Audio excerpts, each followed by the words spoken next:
My parents sold me when I was 7. A monthly stroll by the mall was the only thing that ever gave me a sense of normalcy in my former life. Mom would dreamily and slowly walk by every store, contemplating the lives she would never get close to live. We watched brand new toys, shiny bracelets, and a world of silk and wonder, a world that would never exist for people in our social standing. It took me a while to understand that the trips were for her own sake, not mine. Your daughter could be a model, you know. The smiling man approached us when we were having our rich holistic ice cream. We couldn't afford anything there but the once-a-month sweet treat. I'll admit I have unique looks. My hair was always jet black, even as a child, contrasting with pale complexion and emerald eyes. I had, indeed, fantasized about being a model when I grew up, after seeing so many advertisements in the mall, all of them containing huge images of stunning ladies surrounded by perfume bottles and jewelry and dressed in daydreams. My husband, Mom started to shyly answer, but the man cut her off. He probably went through that dozens of times. Why don't I give you my card and you call me after Dad allows it? His smile grew wider. So wide you could see something underneath, but as a 7 years old, I couldn't pinpoint what. She agreed. That night, I pretended to sleep and overheard them. How much did he offer you, Janet? Dad asked, aggressively as usual. And nothing, she stuttered. In his presence, she always did. He slammed his huge hands against the counter. You're lying. I know how those things work. I swear, Bradley, he just told me to call. So call him, damn it. Just like that. What do you want me to say? We can't afford it anymore. I'm not even sure the damn prick is mine. He used to be quite the whore. I just had one other boyfriend before you, Brad. Her voice now sounded teary and hurt. It took me a few years to understand what he meant. The bastard. I looked exactly like him. They fell silent, so silent that I could hear Dad sipping from his bottle. Mom Dad speaking. So you want to give her away? Another salam. Don't be dumb. Who's talking about giving? We're selling it. But you know they probably will. That's none of my fucking business, Janet. The next morning, Mom asked me to wear my favorite dress and pack my best clothes. It was easy because I didn't have many that could be considered good. Where are we going, Mom? Modeling, she answered in a rushed tone, her smile faltering. We'll see that nice gentleman from yesterday. We took the bus because Dad didn't let her drive, said she was too dumb for it. He, on the other hand, was almost always too wasted to control a wheel. A decadent Chevrolet Vega sat in the garage collecting dust. Dad made sure to be there to see that Mom didn't hide any money from him. He didn't let her work, so he knew that if she handled the transaction alone, he would probably never see her again. Everything was quick. The gentleman was named Mr. Carson, and his slightly chubby hand gave my parents a firm handshake, then handed me a lollipop. He took a few pictures of me, said everything was good, and gave my parents the money. It seemed to be more than they expected. Damn, if that's the price, we should make a new one, Dad exclaimed, his yellowed fangs opening up in a smile for the first time in years. Mom bit her lip and buried her face on her only coat, a beaten-up pinkish parka. She stroked my hair, tearing up silently, and we parted ways. Mr. Carson took me to his house.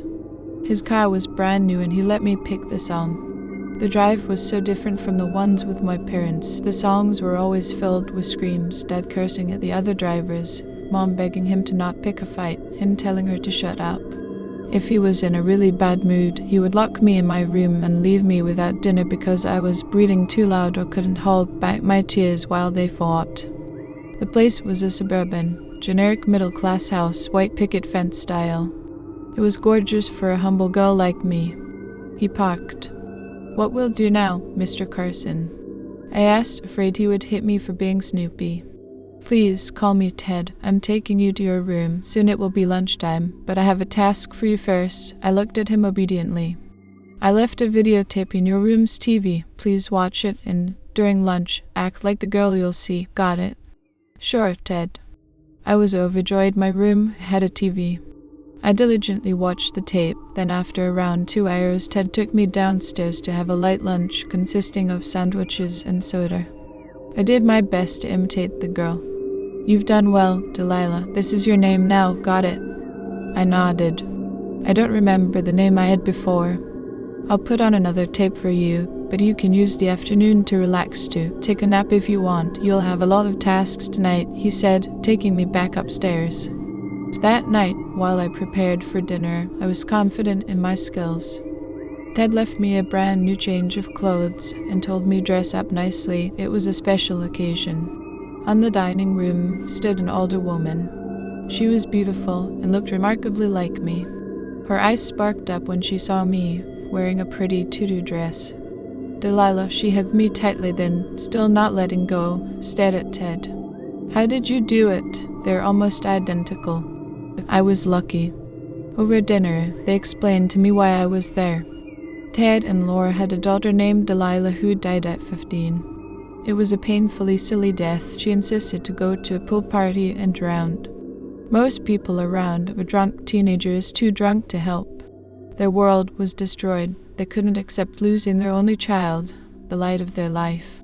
She was such a good girl, and now she was gone by such a stupid reason.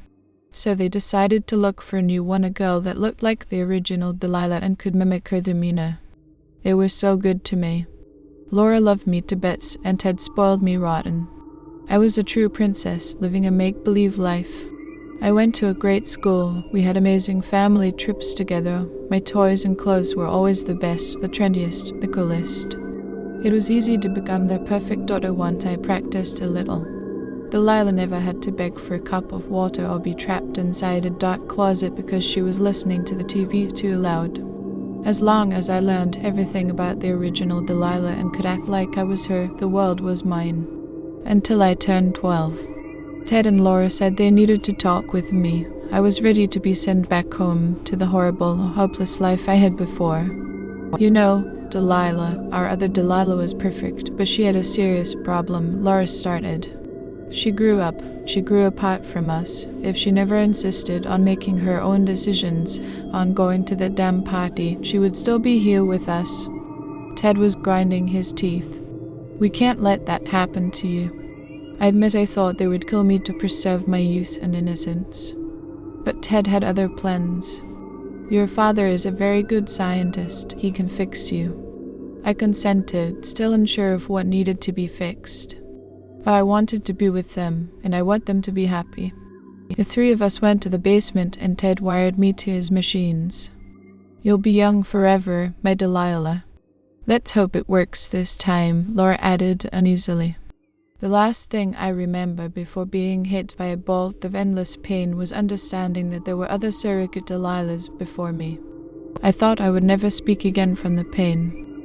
I felt my bones shattering into a million pieces and reforming back all wrong, rinse and repeat. My body was an endless puzzle consisting of a billion pieces that nothing could put back together.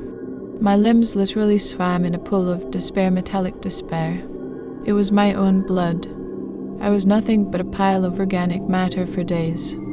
I was as much a daughter as I was a guinea pig, floating, infinitely floating in his lab fluids, until somehow everything was assembled again. I woke up in my bed. Both Laura and Ted were by my side. There was a sharp pain in the back of my neck, but other than that, nothing at all. They kissed my hair, begged for forgiveness, and asked how I was. I was, as crazy as it sounds, fine. The hours of infinite aching were distant now, almost like they happened to someone else. I ran my fingers through my neck and felt something different there. I asked if they could see anything. Ted gasped. It's a new bone. The new bone was small, but shaped like a thorn. It prickled my finger, but didn't really hurt me. 2 years went by. While the other girls my age were quickly growing up in height and shape, I never fully developed into a teenager. It was clear that something was different with me. Ted and Laura were overjoyed to notice I was still childish in mindset and looks. It had worked, after all. I didn't mind it. Maybe puberty was nice to others, but not to most. A lot of my classmates had awful breaks of acne and talked in irregular, weird tones of voice. One girl even had a boob way bigger than the other.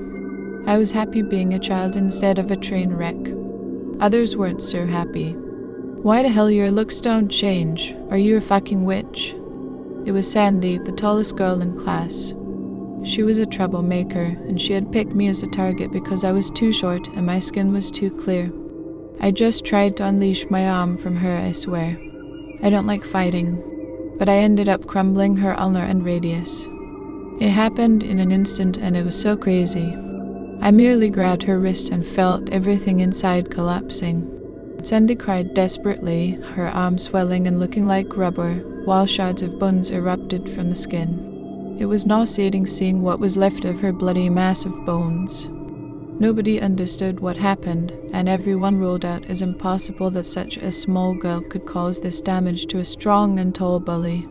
The school nurse called the hospital while saying that Sandy must have fallen in a weird way. That day, I felt the thorn-like structure in my neck burning like crazy. When I told Ted, he took me to the lab to perform a few tests.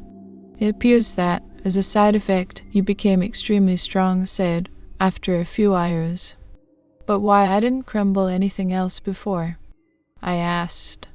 How did you feel when this girl Sandy tried to pick a fight with you? Very annoyed. Well, then your strength is probably triggered by negative emotions. I considered the information for a few seconds. It made sense. My life was so perfect that, ever since I underwent the procedure to stay young forever, I never had a bad experience, or, at least, not the kind that would make me easily break something as sturdy as a human bone. A few weeks after we discovered my superhuman angry strength, I finally understood that Dad thought he was selling me to prostitution, and he was totally okay with it.